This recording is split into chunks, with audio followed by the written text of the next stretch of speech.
You are now watching Believe. Do you believe? What is up, Commanders fans? Welcome into Believe in Commanders. I'm your host, Brian Murphy, as always, joined by my guy, AAA Anthony Armstrong. We're doing an early preview pod with the Commanders facing the Bears on Thursday night. So we're going back-to-back days, Monday, Tuesday. A couple of shows for you here as we talk about the Thursday night football on Amazon Prime. Anthony, how are you doing first off? First off, I'm good, man. Thanks for asking. Can't complain. Weather's changing. I wish that Texas had, where you could see all of the colors that go on the trees. You get a few, but we don't get all of that. So I do miss Virginia by seeing all of the seasons.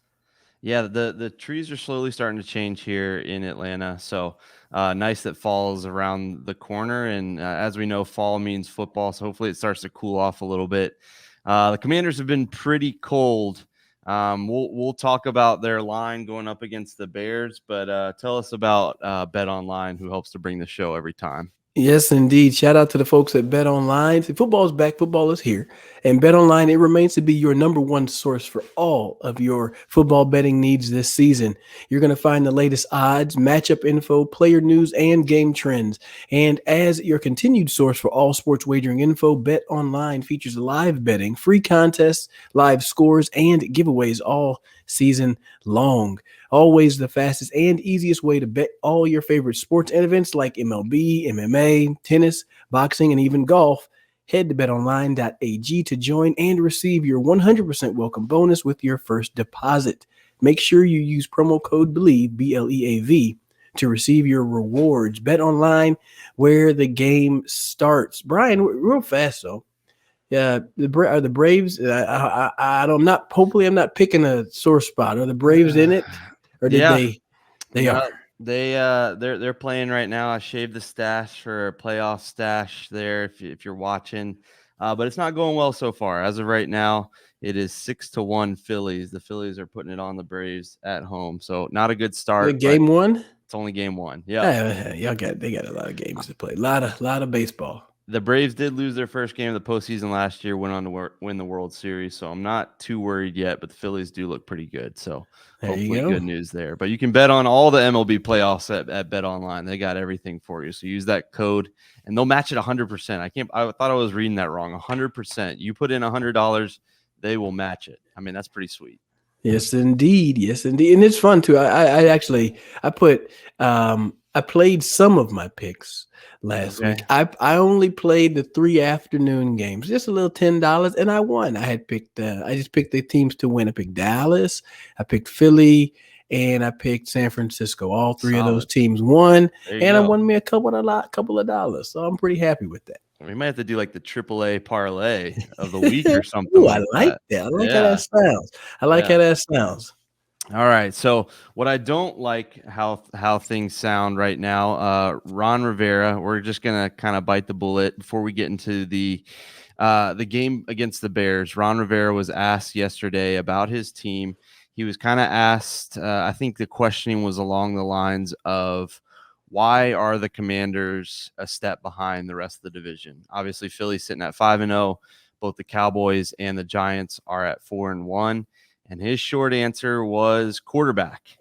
And that raised a lot of eyebrows before he even expanded on it. For me, he went out and got Carson Wentz. It was his idea, between him and the front office, they went and got Carson Wentz. So to say then that he is the issue, obviously expanded on a little bit, but to say that he is the issue is a little frustrating. It's got to be – it became a national topic. Let's put it that way. A lot of pundits ran with it. They talked about it on Monday Night Countdown. His former quarterback, Alex Smith, talked about it. So before we get into more of the expanded stuff and then him apologizing today, what were your initial thoughts when you saw that coming down? I thought I heard it wrong. Just because it happened so quickly. And I don't want to spend a whole lot of time on it because he did apologize. But when I heard it, I was like, damn, quarterback. I'm like that? Like, you saying it like that?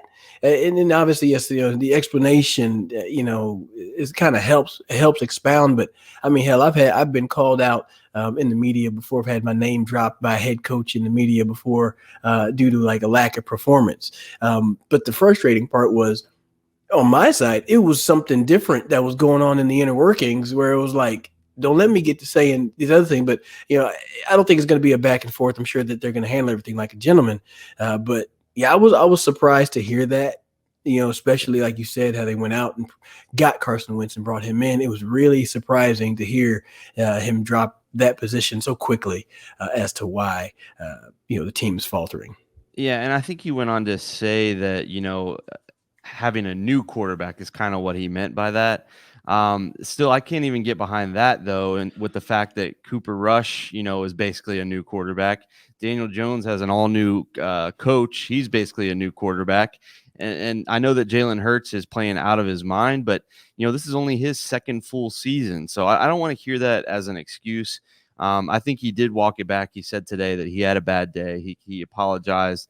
I think he addressed the entire team along with Carson Wentz individually. So I think it's water under the bridge, but it is kind of alarming with where you're at, that you're 1-4 and your first instinct is to kind of point fingers. That's not a good look with, a game coming up really quick and your season kind of riding on the line. I mean, I don't think we think the Commanders are in a good spot, but go 1-5 and it's going to be scorched earth there. So kind of frustrating, especially since we just talked about it, maybe the episode.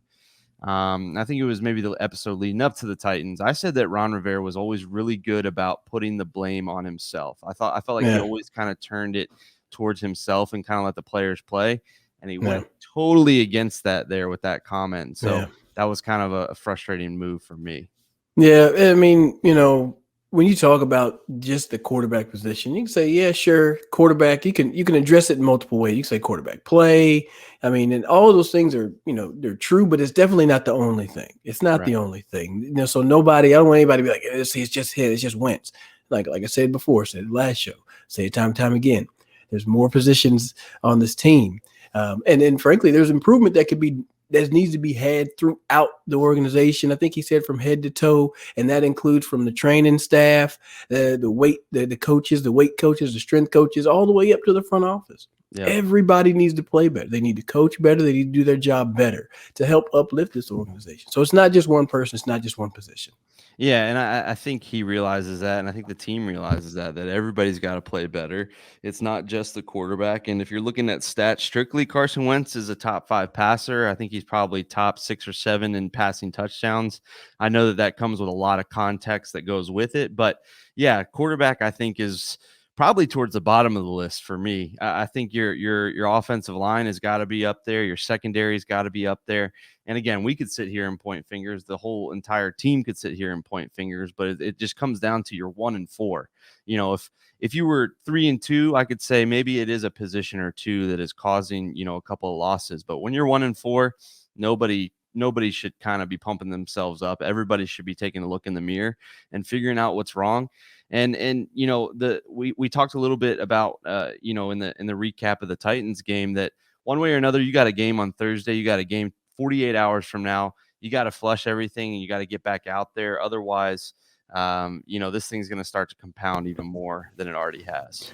Yeah, Jonathan Allen had some comments. He was saying that this game is so important. I think capital S and O important. Yeah. He says it is a do or die game for them, and it really is. It really is. If you want to have the ability to have some sort of momentum going to the end of the season, you just the way the division is going, you don't want to keep going in the opposite direction if everybody else is moving upwards and stacking W's. So, This is a big game coming up this weekend, coming up on Thursday.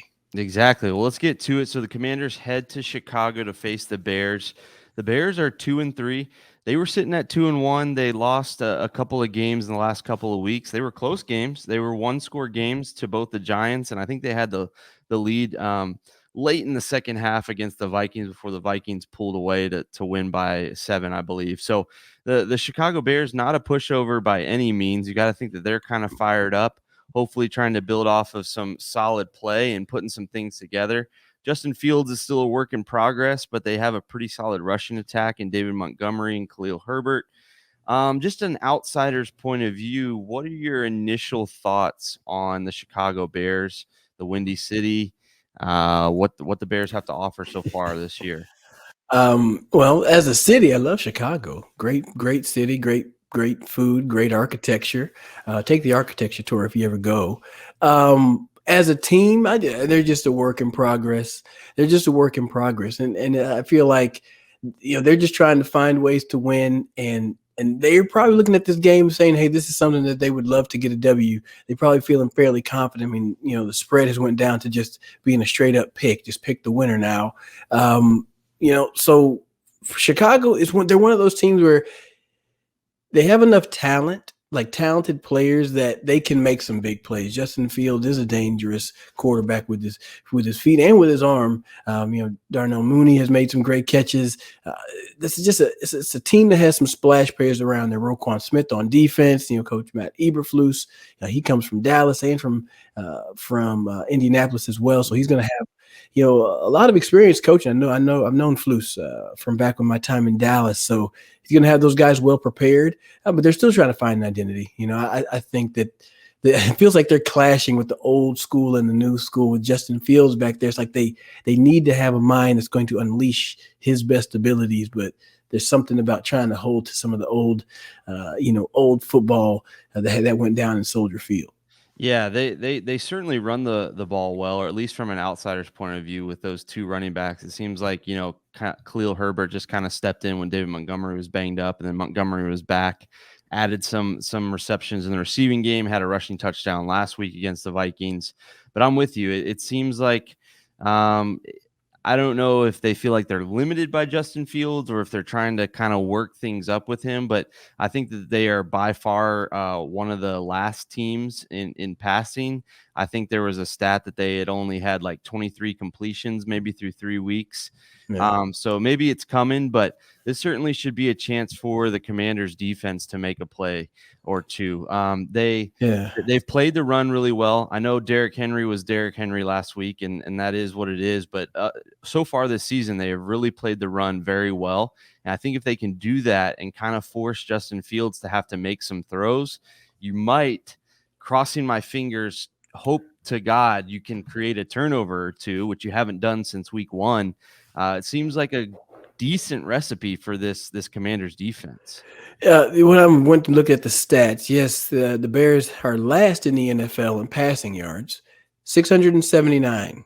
They have 3 touchdowns and 4 interceptions on the season, but like on the rushing side, they are second in the league in rushing yards. So that is definitely going to be their main focus. And just like the other game, whenever you going up against a team with a strong running game, you got to find a way to slow that stuff down and make them do what they're not the best at. And in this instance, making Justin Fields throw the ball is going to be your main bit of focus. I mean, they average 4.9 yards per carry. So I mean, that's a solid running offense right there. Yeah, and we know what Justin Fields can do with his legs too. When he gets in trouble, he can take off and run. He's second on the team in rushing behind Khalil Herbert. He's got a touchdown himself, but he's put the ball on the ground. I'm looking at it now, 4 fumbles. I don't know how many of those that he lost, but the fact that he's fumbling and has thrown 4 interceptions, you got to kind of make this guy uncomfortable. I think his talent is unbelievable. I saw him in college, saw him kind of close up here a little bit at Georgia. But I think that he could be a Jalen Hurts down the line when he finally puts it together. But right now he is raw, and you got to take advantage of that. That's easier said than done. And, there's a lot that goes into it. The Bears obviously have to be looking at this game as a must win themselves, as a can win, going up against a 1-4 team. So they're no pushovers, but I kind of like the recipe here. I think Washington has done pretty well against the running games that they've faced so far this year. Mm-hmm. And I think that they could do that again this week and maybe put the ball on the ground a couple of times and help the offense out a bit.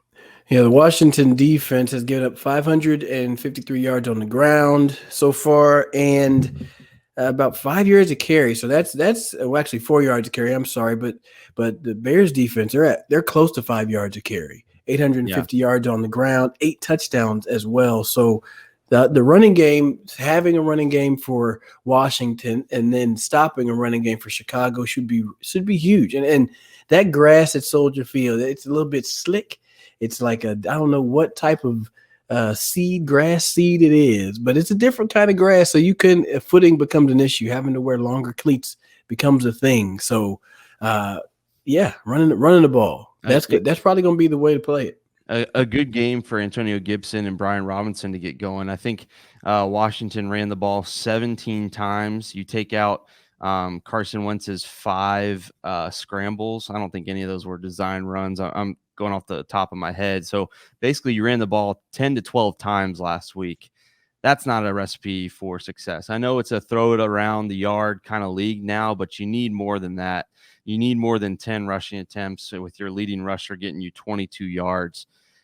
They got to get something going. And we know that Chicago has always had a solid defense. We know that about Roquan Smith. They got Eddie Jackson in the defensive secondary that can make plays, but you got to establish something. Otherwise, you're letting Carson Wentz sit back there and just get pummeled. And we've seen over the last 3-4 weeks that is not the way to get the job done. I'm not about the 50-50 balance run pass, but you got to be a little more than running it only 10 times. I mean, you got to keep the defense honest at the very least.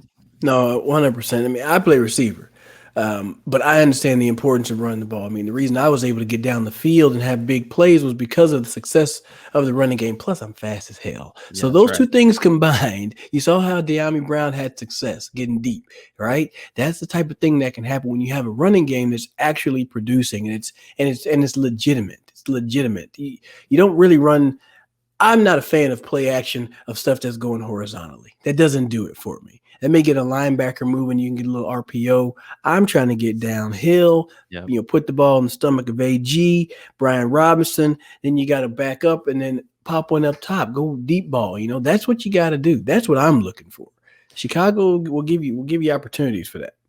Yeah, absolutely. And De'Ami Brown's probably going to be another big part of the offense on a short week. It sounds like Jahan Dotson's not going to give it a go again with the hamstring, kind of rest it, use this mini bye week to get fully healed for the rest of the year. Yeah, I agree. And I think that De'Ami showed that he can be that deep threat. And you're right. If they can kind of draw that defense in even just a step, De'Ami, even showed last year that speed is not the issue. It's getting him the ball and him tracking the ball down. So I could see him being another big component of this game, but I really think that we're going to see a lot of Gibson and Robinson. I got to think that they want to be able to run the ball. I don't think they're going to run into a wall over and over again. If it's not working, it's not working. But I think that they need to make a committed effort to go after the run game. And I think this could be the potential game to do it in.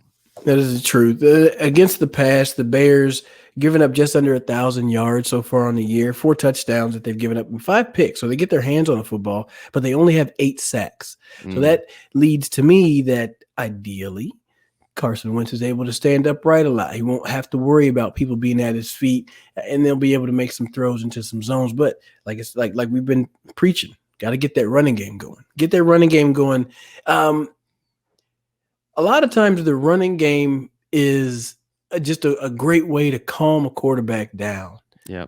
And whenever you see quarterbacks that play with teams that use a lot of play action, all their throws are thrown to wide open people, and they make it easy for them. And it's like, man, I could do this. So yeah, if you got this running game going that people are paying attention to and is bringing safeties down, yeah, you're going to get past people. They're going to beat one-on-one coverage, and the throws are going to be a lot easier.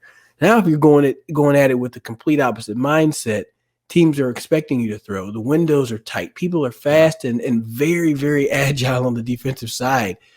I mean, and it's not like Washington has big receivers. No. And I love them. Hell, we're all the same size. We're all 5'10", 5'11", 6 foot. We're all in that same range. But we don't. It's not a Mike Evans where you can throw it around anywhere and he has a huge catch radius. They're not 6'5", so you have to find ways to create more space for them. Take advantage of this defense on Thursday. Absolutely. And you mentioned they had 5 picks. I think I just saw that Eddie Jackson has 3 of those. So you guys know where number 4 is, and you could probably avoid the interception ball. And that's, Carson Wentz likes to take some shots, and that could change. But yeah, you're absolutely right. Another big receiver that probably won't be out there. It sounded like Logan Thomas didn't practice again today. I'd be shocked if he played. So it sounds like it's going to be Bates, Turner, and Rodgers again for the tight end.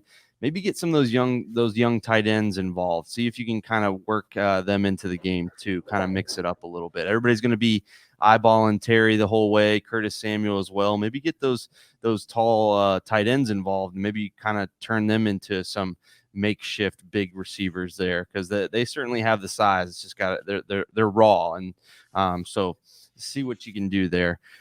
So what are your initial thoughts? You mentioned that, or not initial, kind of deep thoughts. If you're kind of picking this game, you said that it's an even straight up pick 'em. Bears at home in the all orange alternate jerseys. Commanders coming off a tough loss. How do you see this one unfolding? Maybe give us an eye, maybe where you're leaning. I'm hopeful that Washington will go out there and get the W, but so far you just really can't just guarantee that. Right now, it just needs to see who's going to show up the most. Who is it going to be? The boys in orange, the Chicago Bears, or the Commanders going to show up the most? I mean, both teams are coming off a very short week, and they both need to get a win to get things going in the right direction.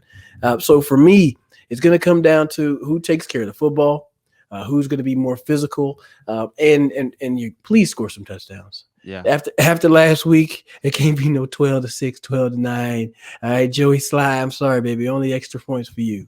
All right, yeah. Nobody wants to see a low scoring affair on Thursday night. Get out there, get right. I mean, it's going to be a tough match. It's going to be a battle. It's just one of those games with, two underdogs. They probably both underdogs in this game if they could do it. But yeah, you just got to show up and just get back to basics. I mean, ugly loss. Season's not going the way that you expected. Let's just get back to basic. Let's just get physical. Throw and catch, tackle, and hopefully the score goes your way at the end.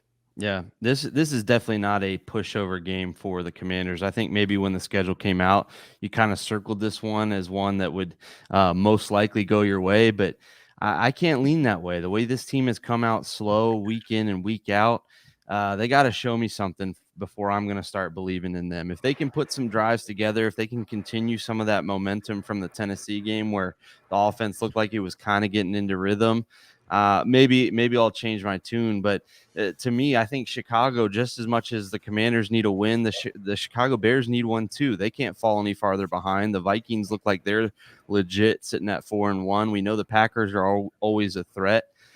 So they're right there in the same boat, and it's a winnable game for them, and they got to be feeling good with it being at home in the Windy City with new jerseys and all that. The best way to take care of that is go out there and do what you do well, and that's spread the ball around.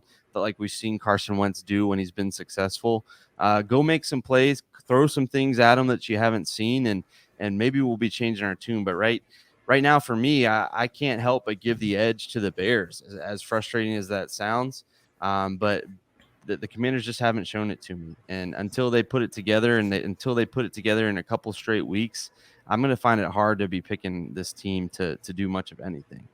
Yeah, it's definitely one of those prove it ones. It's just one of those prove it games. Like I've said before, it seems like every week has been a different storyline. The first week, often starts late, big comeback at the end. You get the win, has everybody excited. But then going on from there, it's just a different storyline. One side starts late, or penalties, or outcoached in different scenarios. And it's like, hey, you know what? Everybody. Yeah. Get on the same page. I mean, short weeks mean you're getting back to the basics, because the playbooks are not going to be expansive. I promise you. They don't have enough time to, you can scout ahead of time, but they don't have enough time to install a whole new, package of plays. You're gonna see basic. You're gonna see what teams do best, and you get back to this, and this is just a great way to hopefully get a W. I need to see it. I need to see a great performance from the guys. Yeah, absolutely. Go out there and change our minds. You got a quick week to turn it around. So turn it around, make it happen. No better time to do it than under the lights and kind of silence some of your doubters. I want to see Carson Wentz throw for 4 touchdowns, no picks, and then we're talking about, them getting rolling. But prove us wrong, because right now we know Commanders Nation is kind of feeling down in the dumps, but they got a chance to turn it around and get some positives going, and then have a mini bye week, which is so crucial, especially when you're kind of banged up right now. So a big chance to do it. As we mentioned, it's about an even call right now. Maybe that'll change leading up to kickoff, but it's anyone's game, literally, both in Vegas and on the field. So make it happen. We'll be back on Friday to break down the game. It's kind of a weird week with the Thursday game, so we'll break down the game on Friday. We'll also give you the rest of our picks, our awesome, amazing, can't miss picks. And maybe we'll get a AAA parlay, but all of those brought to you by Bet Online. We'll give you all the odds and latest updates and all that on Friday after we wrap this one up.